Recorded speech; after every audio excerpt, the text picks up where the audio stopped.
This is your interview. My interview? Yeah, here. Oh, Lord, I've never been interviewed before. There you go. All right.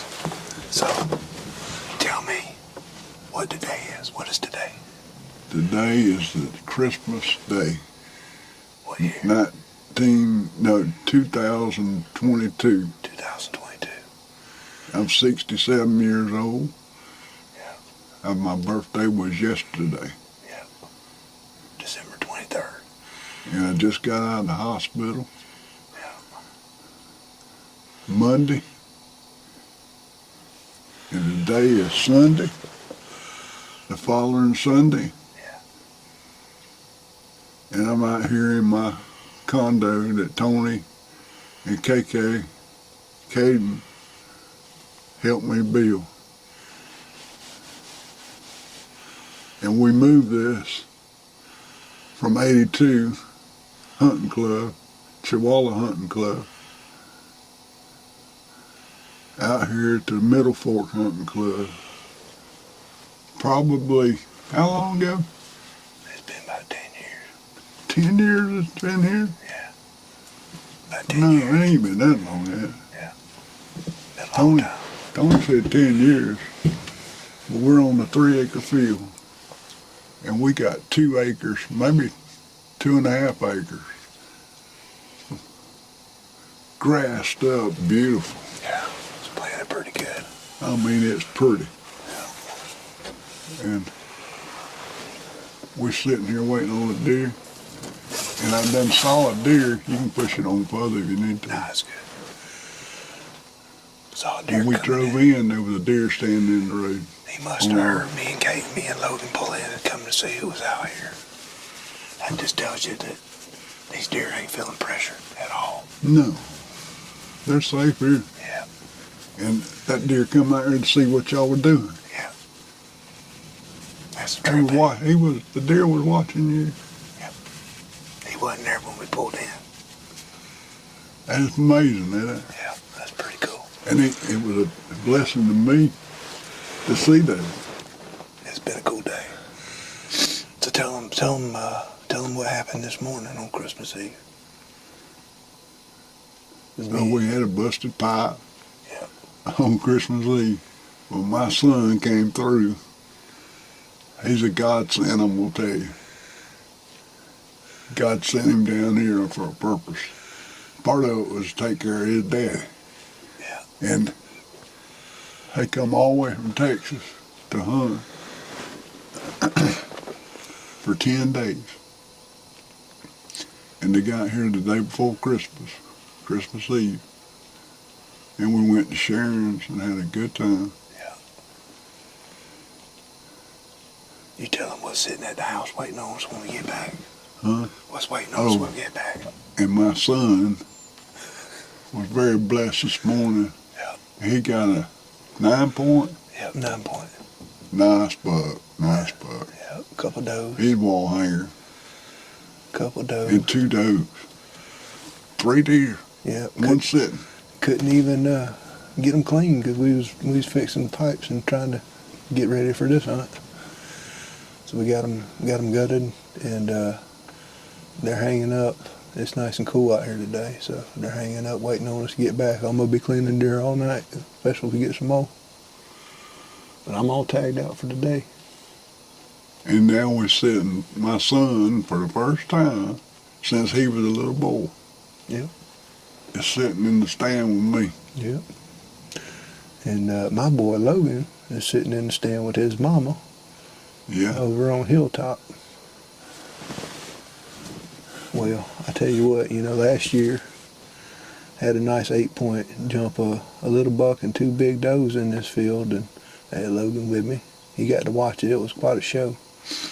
And I didn't pull the trigger on it. Logan couldn't find him in the scope.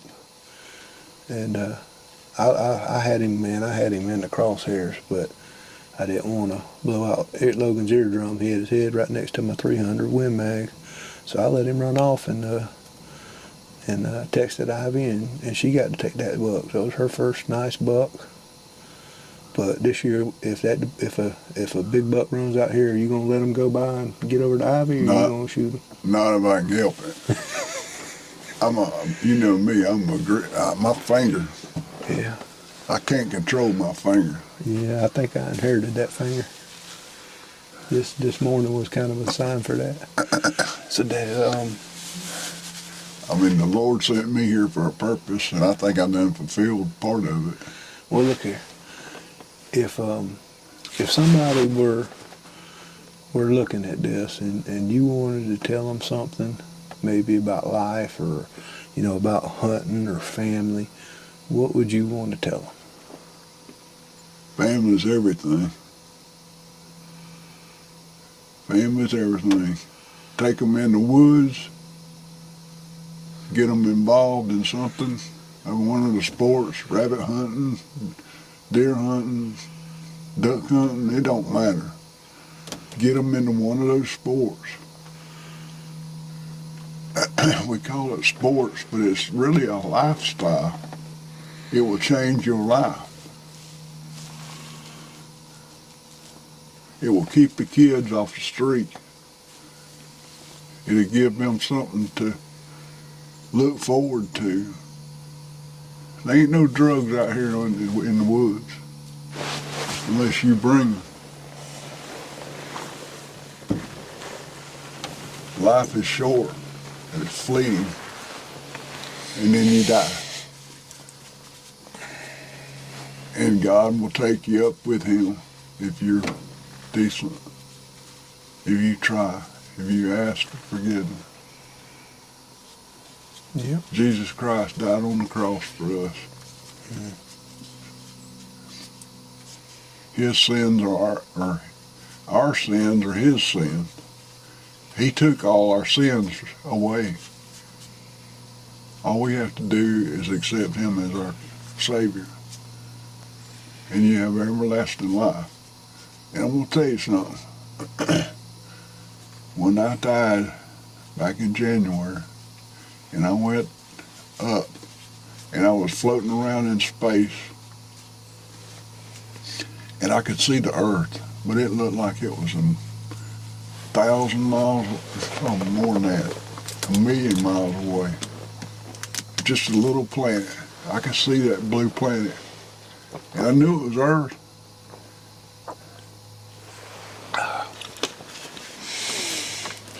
And God come to me with a light. And the light got bigger and bigger and bigger and bigger. And it just engulfed everything. All I could see was God. And He took me in His arms and held me. And I never felt that safe in my entire life. That's awesome, Daddy. We talked to each other.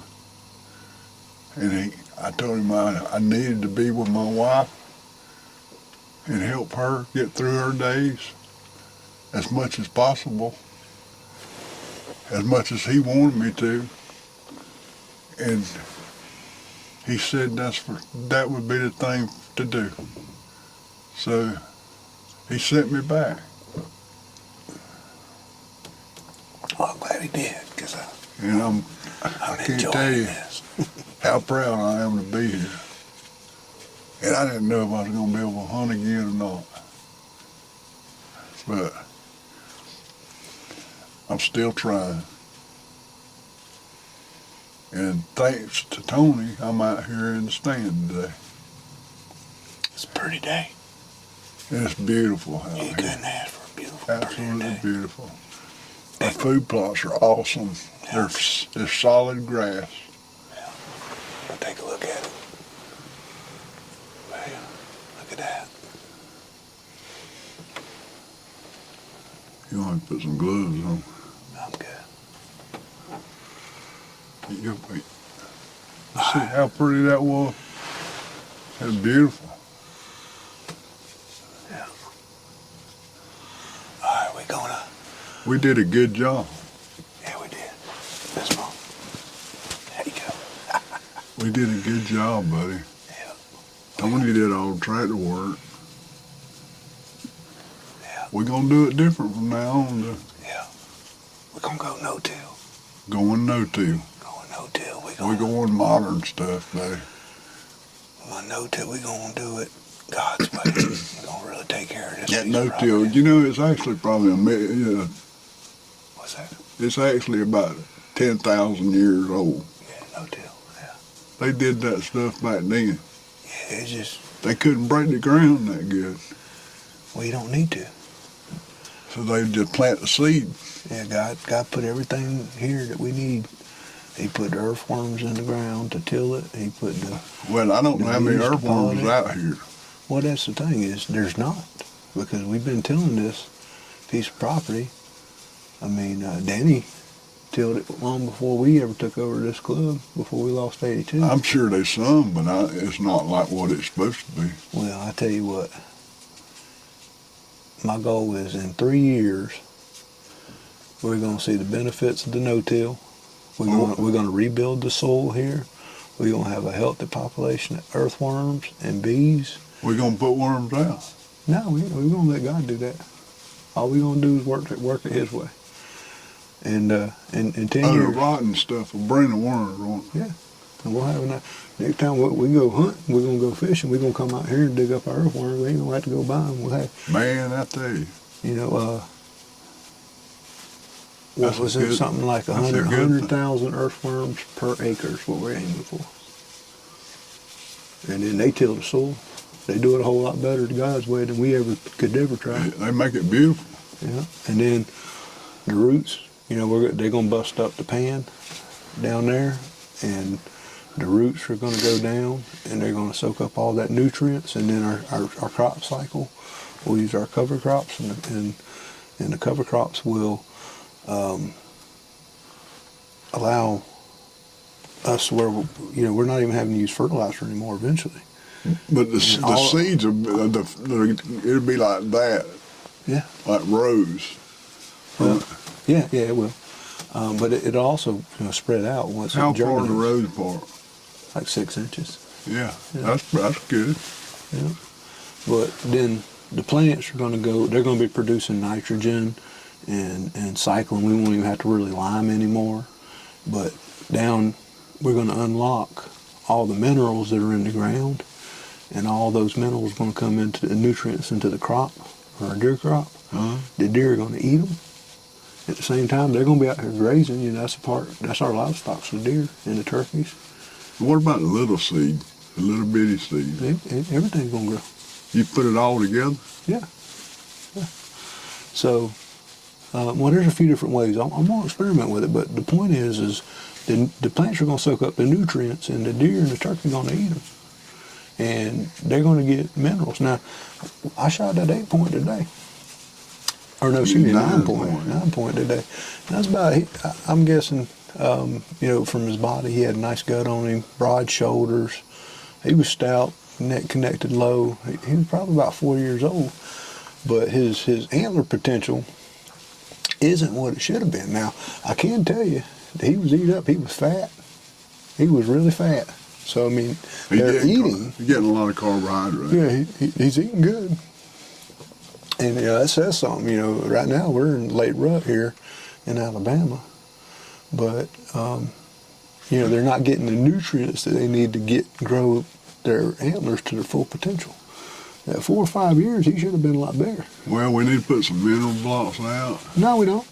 Our no-till's going to take care of that. It's going to take 3 years. But in 3 years, we're not going to have to fertilize. You know, we're going to have a nice base of soil. We'll be tapping our minerals, and our deer herd's going to get to enjoy that, and we'll see the fruits of it. What about salt blocks? Well, you can put whatever you want out here, salt block. Yeah, we need to put more salt blocks out. Yeah, but I didn't do it this year. Minerals. I didn't do it this year. I wasn't able to do it. We need to expand some plots. We need some more food in here in the fall, but What we gonna plant in the fall? well, we're going to do a mix of probably some oats. We're going to do. Buck forage oats. They good. We'll do some oats. We'll do.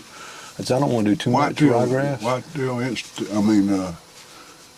We're going to put some rape out here. We're going to have some different turnips, collards, you know, all kind of various different leafy goods. Some clover in there. You know, we'll have a nice mix. That's really the key. Is Oh, we wanna build the plot so that as we go through, starting in early fall, into late winter, you know, one type of vegetation will be moving into the next one, so the deer will always have something here to forage on.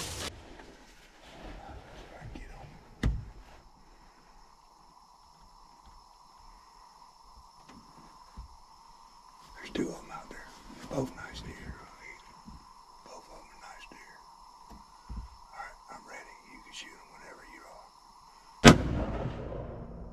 Oh, nice. Cocky gun, get the other one. There's another one out there.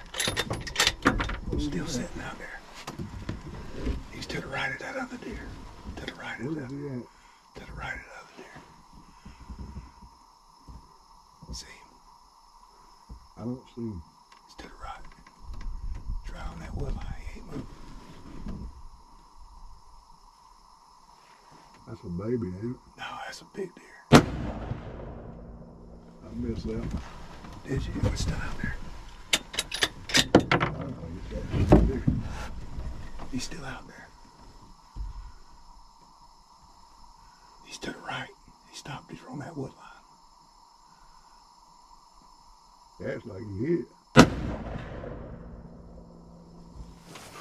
I had two does come out. I didn't even see the doe. The doe crossed all the way across the field down there on the wood line. I never could see her. And then she finally got over on the southeast side, right at the wood line. And I got her in the scope and I squeezed the trigger and she disappeared. I think she went down. And then Tony said there was another one on the right. I never found that deer in the scope. I couldn't see without the scope. And I run out of bullets. I shot at him twice. Damn sure did run out of bullets, didn't you? The dummy will probably come back out. I mean, they tell you they ain't got no pressure on them at all. None. And it's early. It ain't even time for them to come. Was you shaking? I'm still shaking. It's like I shot my first deer. Oh, that was awesome. I think I didn't hit the record, but you know what I did get? Hey, we got it on this one. Yeah. So I got your whole reaction on that one. Oh, Lord. That was cool, man. That was super cool. Fist bump. I felt like a little boy. I was shaking so bad I was pulling that shot on the second deer. I think I hit that deer because I seen red under his belly. You might have. I think we probably got to. And it was standing there acting like it was hit. I think we got two deer. I hope I didn't gut shot that deer. But I'm shooting Tony's new gun, and it's absolutely beautiful. Golly, I've never had a gun that good. Did it kick? No. I didn't even feel it kicking, but it did. Right. That's how it felt when I was shooting it. I tell you what, we busted the cherry on that gun today, didn't we? We might have 5 deer. Oh, Lord, that man, I got to clean all them deer tonight. It's going to be 20 degrees outside. That's an awesome problem. You got any binoculars? Mm-hmm. Look down there and see if you see them deer.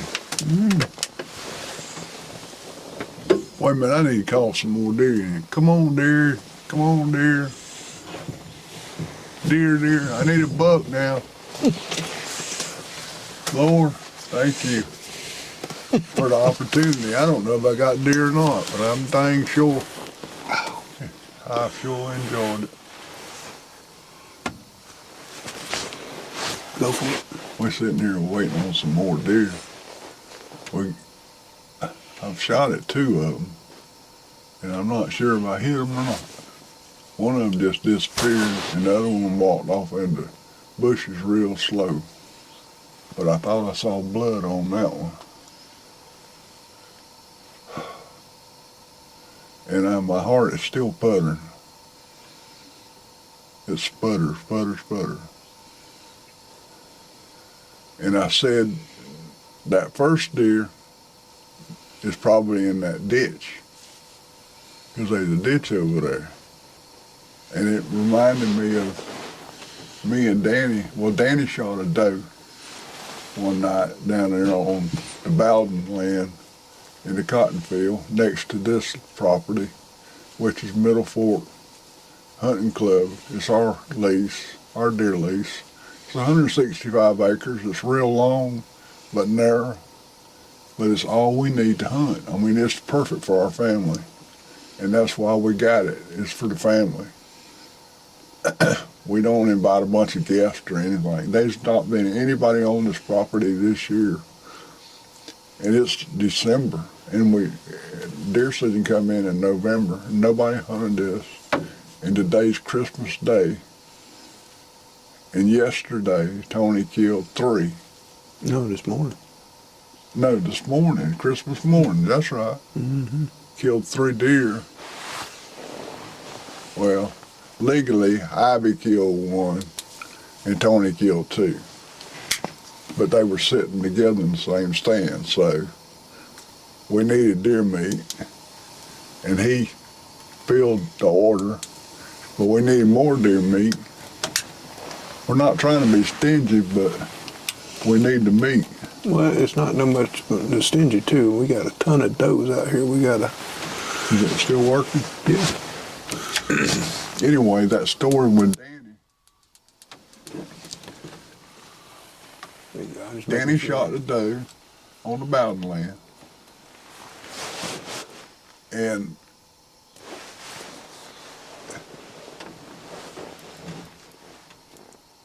I swear that's a deer standing there, looking straight at us.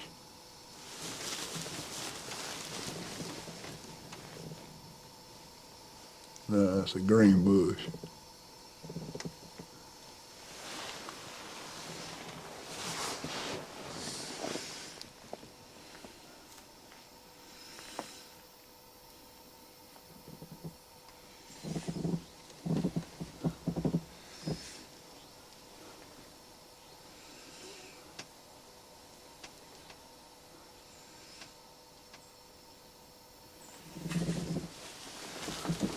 Man, that bush looks like a deer. I'm seeing deer everywhere now. Anyway, Danny shot that doe, and the deer run and jumped off in the creek. And it was cold that night. I mean, it was cold. And we had to go. We found the deer because we could see the deer down there in the water, hung up on a tree. But we didn't have, we needed to get the deer out. So we went to Danny's house up there by Daryl's, and we got a pole and a cable and taped it made a lasso out of the cable and taped it to a pole. We got rope, and lots of rope and cable. And so what we did, we went back, and his nephew came with us. And the nephew got out on the tree and took that pole, and finally, after a lot of trying, got that lasso around his neck. And we run all those cables and rope through the trees back to the ranger on the winch. And we winched that deer up that cliff, 12 foot out of the water.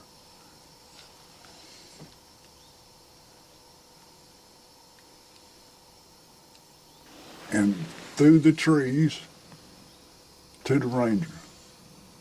It was a big doe. She was real heavy.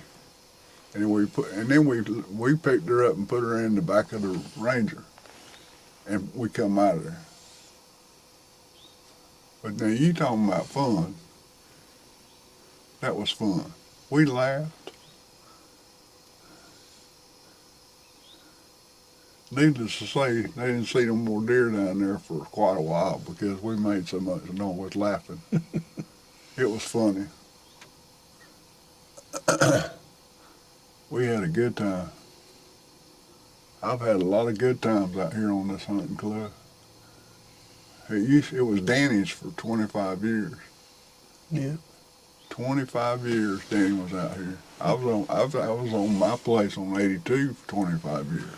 Well, that was the only Florida hunter that we actually. I love Danny Pate. I miss him. Yeah. He died of a massive heart attack He's sitting at his house. Good Just guy. come in from fishing. And Florida hunters give themselves a bad name out here, tearing stuff up and doing stuff they ain't supposed to be doing and taking all the hunting leases. But Danny, he certainly didn't fit that stereotype, did he? Huh? I said Danny didn't fit that Florida hunter stereotype, did he? No, but he was so. Danny was a friend of the world. Yeah. You know what I mean? Danny couldn't say no. And that's the difference between me and Danny. But he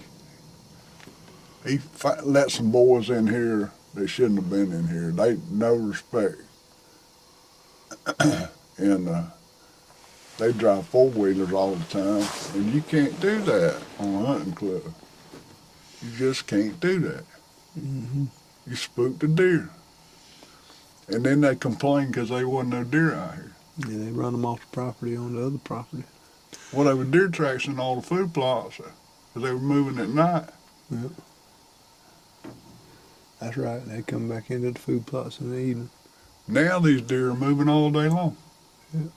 I mean, somewhere on this hunting club they're up moving. You just got to be in the right spot.